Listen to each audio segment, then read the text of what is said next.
Mother Nature's a prick. Do this kind of stuff to us. But we were expecting it, and are expecting it, and will be expecting it. I almost have to throw salt, but not quite, but almost. So the cultipacker packer's all done. It got a good dose of grease in it.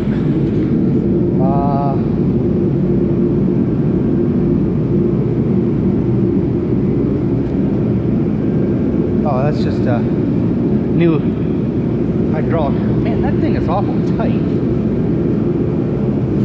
Doggone, is that thing tight. But I guess it's better to have it tight than loosey-goosey. Oh, what the heck is that hose for? Huh.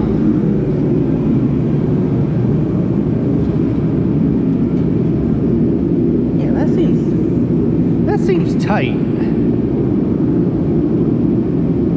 I don't like it that tight. Well, it's a little less snow than we got, or I thought we was gonna get, but oh well, such as that. Everything's all right in here.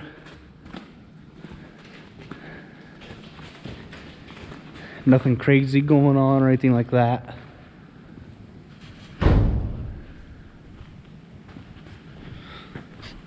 Lifts back in the corner. Grapple bucket for a skid steer and a ripper. Huh. I don't remember those being here. Wonder where the heck those come from. They belong to something.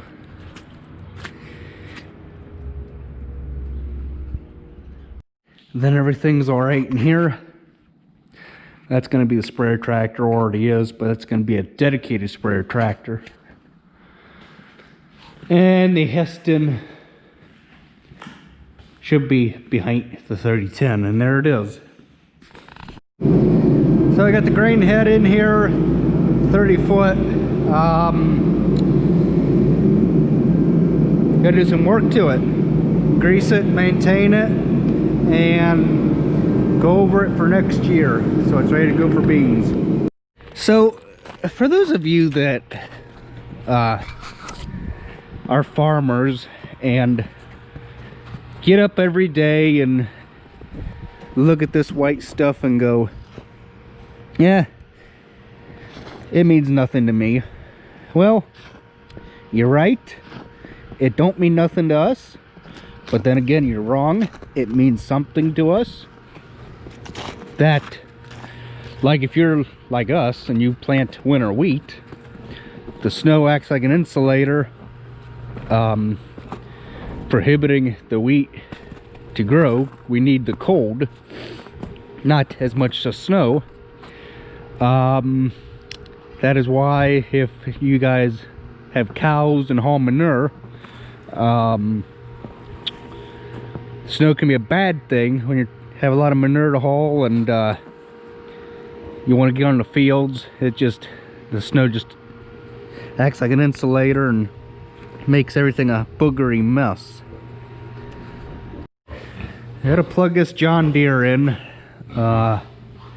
Like to plug things in rather than just try starting it right away and breaking something. I think there's a cord.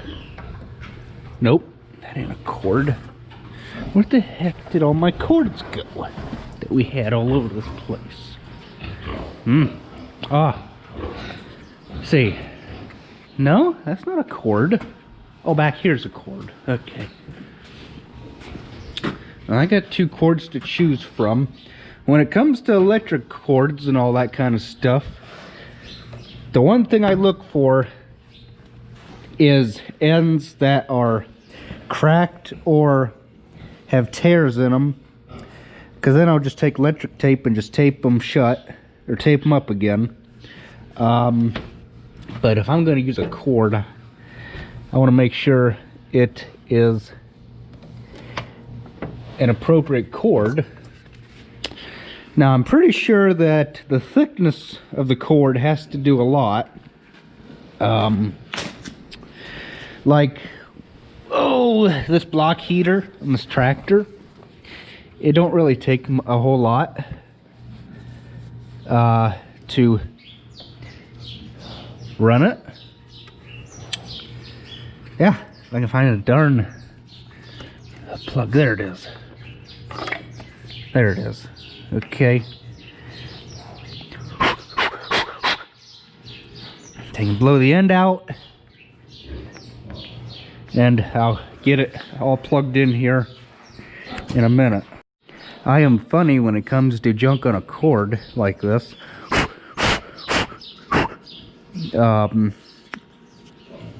I think it can create a fire hazard having all that crap on it. But oh well. Okay, so that's the first time this year that this cord has been used. And usually you can take your hand and feel this pipe hose start to get warm. And what it does is it uses electric, heats the air up, the antifreeze, heats it up from a radiator, goes through here, and it heats the engine block up. And as you can hear, it is working. That little guy right there. Yep, it's starting to get warm. Okay, cool. Cool, at least it's working. We'll let it sit for here for an hour and warm this engine up so it starts easier. It's always good to plug things in when it's cold out like this. Now, and I know there's times that you can't, and that's understandable. So I just got a call back from Cope Farm Ag Pro.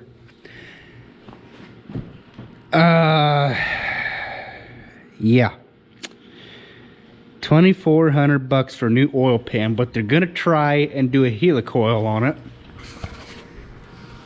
and try and save me a little bit of money that way. Well, then he says, the service guy says, your front tires are bald, and your one is flat. I'm thinking, well, no shit. He's like, we're gonna take the one off, take it somewhere, get it fixed, and I'll call you with a price and some new tires. Okay. Yeah.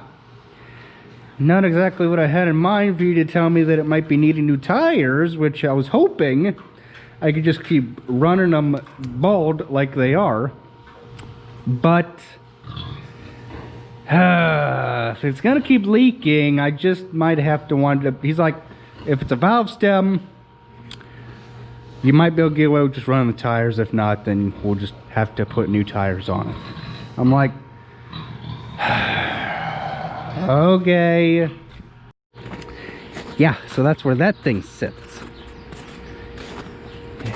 Lesson learned the hard way. Don't always consult the operator's manual for everything. Dad's right. I changed the oil way too much in that thing. Twice a year is plenty. So, I got talked into Carlisle tires for like $100. I don't think that'll be a bad price. Anything hopefully better than what was on it. Hopefully they won't grind as fast.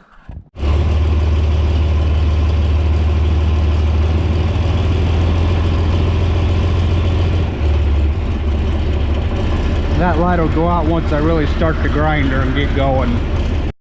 Alright, so I decided, and Dad kind of went with me on this,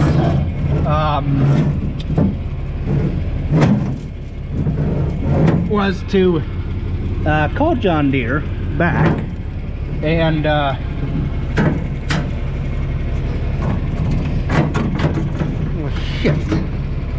this ain't gonna work. Call Ag Pro back and tell them to cancel putting tires on it, that we'll go ahead and buy our own. But I need to know what you guys would recommend for front tires on an 835. I don't know what's out there, and he's like, well, if they're gonna be $100 or more, I wouldn't go for it. Okay, so we won't go for tires right now. That thing needs to get the hell out the way. I can't get in that wagon right. There! I think that'll work. Okay, so lesson learned. Don't change your oil so many darn times in a Gator.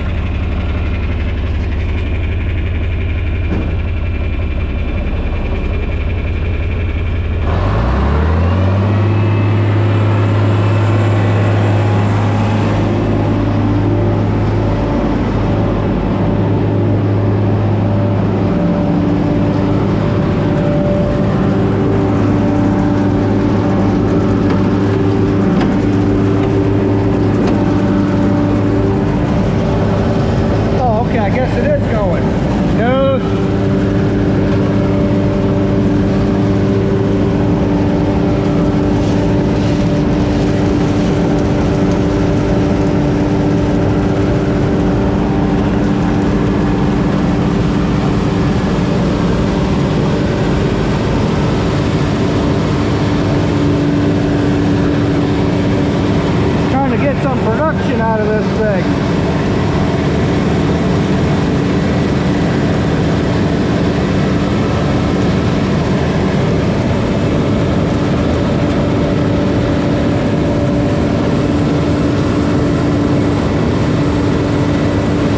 He only said he wants to grind a little bit.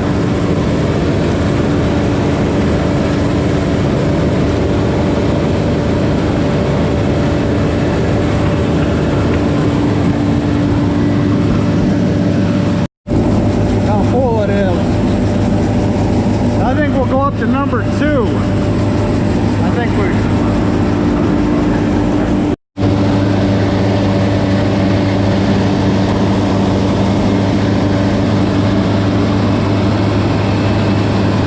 oh, that ain't good.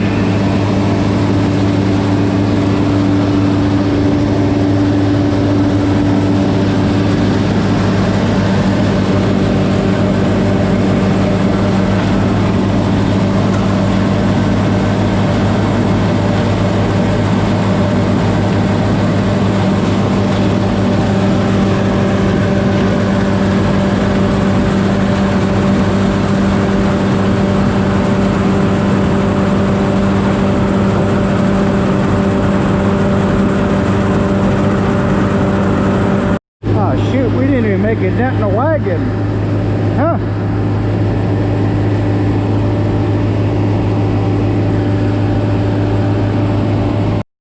Nope, actually it did what I kind of wanted it to. You can take this here and pull this back here, and then this chute comes down more. It caught the tire and it just collapsed it like that. Ooh. Good grief. There.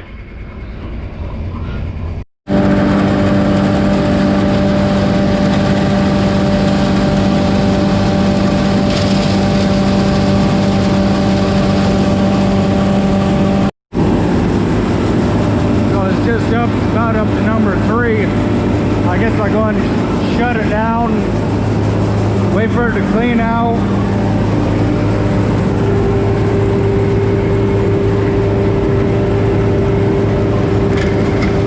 Sticking in there, don't want to come out.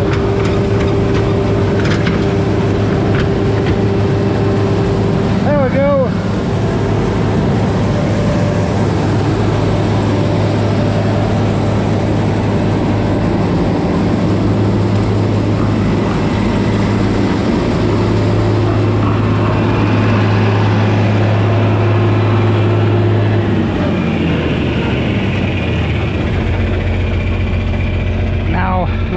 a little bit.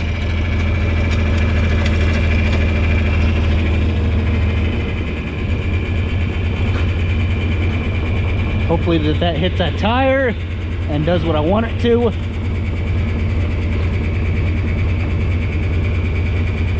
And it does the opposite. Crap. Kind of wanted to use the new toy to grain feed or haul manure, but Dad's like, oh, I don't want you getting it dirty. Okay, we'll use it for a spring and summer piece of equipment. Well, then I got to thinking, I don't even know if it's got enough in it to do what we want it to, let alone move itself around here on the farm. I don't know. You guys will just have to wait and find out.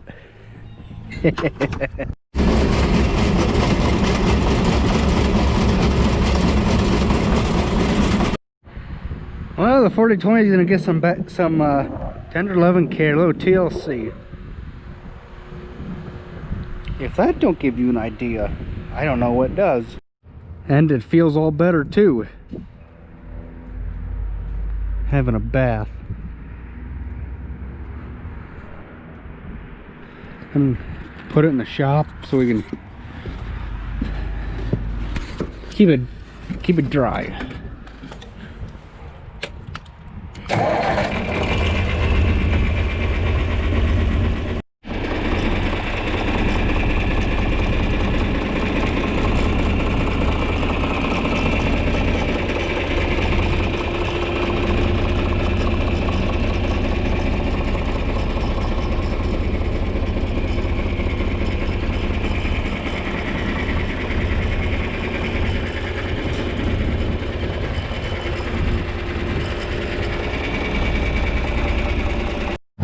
So if you guys enjoy me making an ass out of myself, comment, hit that subscribe button, and give me a rate. Thanks for watching.